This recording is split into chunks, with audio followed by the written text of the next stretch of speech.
on parle, Lamine Mounima Sissé, de l'échec de l'organisation du congrès qui devrait déboucher au retour à l'ordre constitutionnel ou normal au niveau de la FEGIFOOT. Sans se le disait tout à l'heure, 2 ans d'existence du CONOR pour rien. Est-ce que la faute est imputable aux membres du CONOR ou bien c'est l'ego surdimensionné des membres qui animent le football, ou c'est l'État, puisque vous avez toujours soutenu ici qu'il y avait eu par le passé l'immixtion de l'exécutif dans le fonctionnement du football guinéen. À qui la faute concrètement? Oui, tout. La faute... donc tout le monde a sa part de responsabilité. Tout le monde a sa part de responsabilité. Mais au même degré? Non, pas au même degré. Alors aidez-nous, puisque c'est vous le spécialiste des questions sportives là. Le rôle dévolu au CONOR, c'est l'organisation, le retour à l'ordre normal au sein de la fédération. C'est toiletter les textes et organiser les élections.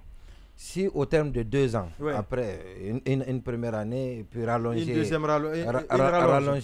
une fois, puis une deuxième fois, et qu'on est arrivé à 2 ans, si au terme de 2 ans, les élections n'ont pas été organisées, ce retour à l'ordre normal n'a pas été possible, croyez-moi, quelles que soient les raisons, on dirait que le CONOR n'a pas réussi entièrement sa mission. Ça, c'est une réalité. Maintenant, les acteurs, c'est vrai que les acteurs aussi n'ont pas réussi. Les acteurs on avait pensé en principe que les acteurs allaient mettre comme vous avez parlé d'ego. Il faut aussi parler d'intérêt personnel. Donc malheureusement, ils n'ont pas réussi à mettre de côté leurs égos, leurs intérêts personnels pour voir en face le football. Ce football-là et les acteurs du football, les pratiquants du football qui souffrent de leur guerre d'ego et d'intérêt. Mais il y a aussi l'État qui est resté trop apathique. L'État qui s'est désintéressé. On a salué l'implication du Premier ministre. Pour trouver sous Alpha Condé, on parlait plutôt d'immixtion. Comment l'État est empathique? Non, parce que sous Alpha Condé, on aidait, mais sous Mamadi, on a menacé. D'accord. Il y a eu des menaces. D'accord. Pour qu'on puisse voter, ça vous le savez. D'accord. Oui ou non? Vous voulez que je revienne sur ça? Allez-y, vous avez le droit. Sur le cas d'Alpha Condé, c'était une émission. Parce qu'Alpha a demandé à un candidat de ne pas aller. Qui? Non, on ne va pas revenir. On va pas refaire l'histoire. Il a appelé les gens. Il a appelé les gens. Il a appelé conclure. Exactement. Et il faut nous aider. A menti. Il faut aider Monument. Il n'est pas en train de m'aider. Il donne son avis. Non, ce que je dis. Il aide Monument parce qu'il s'embrouille là. Non, j'ai suivi autant que lui et certainement mieux que beaucoup d'autres. L'évolution de cette actualité-là, j'étais au cœur. Oui, mais concernant chacun, il a donné son avis. Vous avez donné aussi votre avis. Selon sa source, doit donner aussi selon une source très crédible. Très crédible. Maintenant, voilà, donc les gens, l'opinion va comparer les sources, les différentes sources, et certainement juger les connaissances pour donner voilà. Alors maintenant, ce que je veux dire, maintenant pour le cas, je dis bien ce qu'il fallait faire. L'État a été sollicité, l'État s'est impliqué et l'État a trouvé la solution à travers, a pu rapprocher les positions. Et permettre l'adoption des statuts qui est un véritable problème et qui a été à la base de plusieurs reports de la prorogation du mandat du CONOR. Et c'est grâce au premier ministre, l'implication du Premier ministre, il faut le reconnaître, Dr Bernard Gomou. Mais après, l'État s'est complètement mis à l'écart. Et nous savons, on l'a tous dit, que le football, c'est autre chose. Le football, l'intérêt va au-delà des seuls acteurs du football. L'intérêt, c'est national. L'équipe nationale a engagé à la CAN, à la Coupe d'Afrique des Nations. On attend ce que la FIFA va décider à la suite de ce qui d'abord la CAF, ensuite la FIFA. Oui, la FIFA va décider. Alors tout le monde, le peuple est tenu en haleine. Et parce que s'il est décidé, par exemple, une sanction contre la Guinée, et que dans la foulée, on dit que la Guinée ne participe pas, ça va au-delà des acteurs. C'est tout le peuple de Guinée qui est concerné. La nation. Mais malheureusement, cette anticipation, cette appréciation saine et le fait d'hiérarchiser l'ordre de priorité par l'État, le fait de manquer de tout ça, ça nous a amené à ce problème. On n'a pas assez de temps, mais il faudrait qu'on revienne là-dessus. Parce qu'il y a des détails. Il y a beaucoup de détails. Il y a beaucoup de détails, des va-et-vient, des causes. Je suis d'accord. Si on suit la logique de Monument, c'est-à-dire une des missions du CONOR, c'était d'organiser une élection et d'aider à mettre en place un nouveau bureau à la tête de la Fédé. Et l'élection n'a pas eu lieu. On peut tenter de relier l'échec là au CONOR. Mais je pense on peut tenter ou bien on peut tenter. On peut tenter. Vous pensez que c'est pas non, ça? Non, je pense que il faut qu'on si on restitue les faits.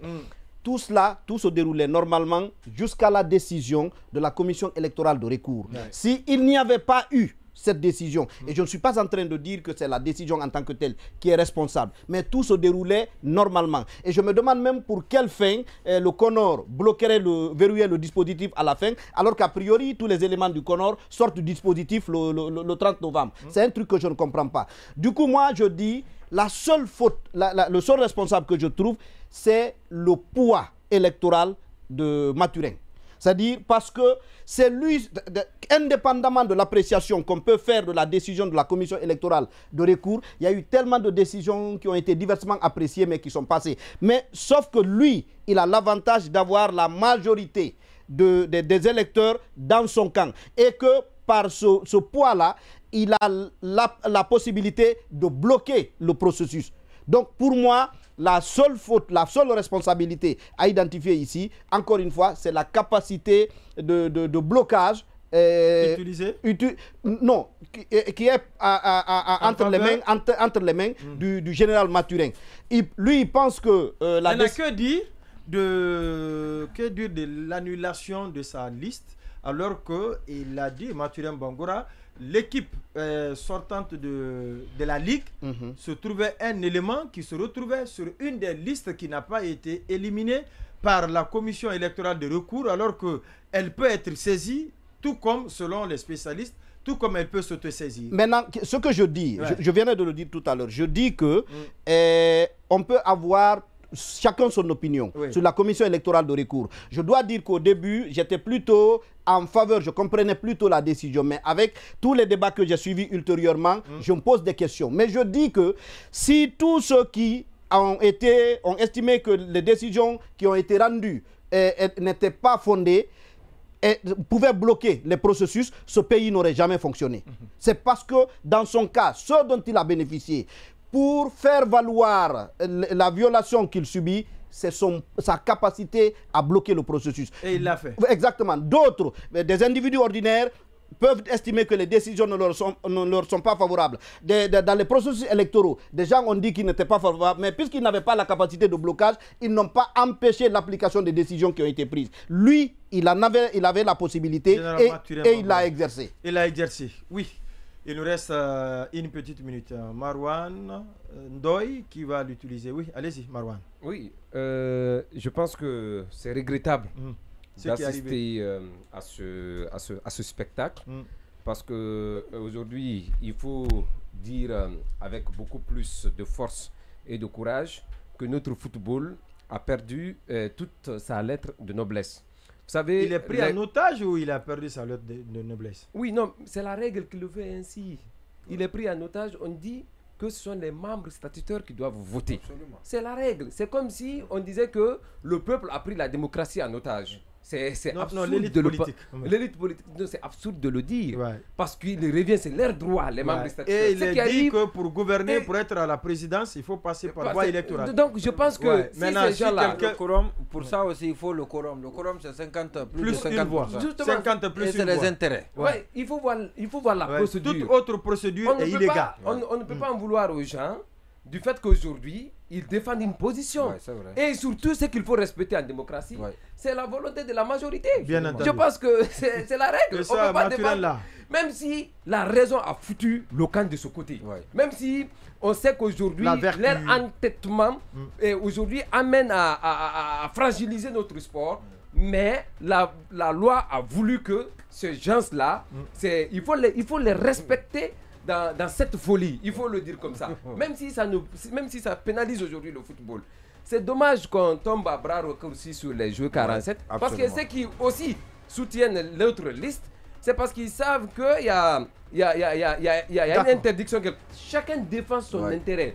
Ceux qui sont là aujourd'hui, qui défendent la logique, étaient là hier pour piétiner. Oui, bien entendu. Ce monde-là, c'est la loi de la nature. Il est important d'appeler le chef de l'État. Le président doit prendre ses responsabilités. Mais ce que je ne comprends pas, quand il y a eu la crise, on a invité le chef de l'État. Le président Alpha Condé a fait asseoir les acteurs principaux.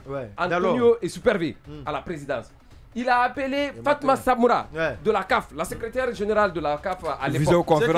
Il y a eu une vie, il n'y a pas eu immixtion parce que ça a été autorisé. C'est difficile de le autorisé par qui? C'est vrai, ça a été autorisé. C'était à la demande. Oui, ça a été autorisé. Il a très bien parlé de l'actualité. Non, ça a été autorisé. Je confirme que ça a été autorisé. Ça a été autorisé, c'est vrai. Ça a été autorisé par qui? Par qui? Par la CAF. Le président demandé, ça a été autorisé. On le souhaite aujourd'hui. Non, on exige même. On l'exige, on dit que mais attends, où est la raison? Vous savez, moi... Non, la cohérence même. Où est la cohérence? Voilà, c'est la cohérence. C'est ça mon problème. Les gens pensent que moi, je suis cohérent du début à la fin. Où est Béa Diallo dans tout ça? On vit comme un pays qui n'a pas de ministre des Sports. Et mon Dieu.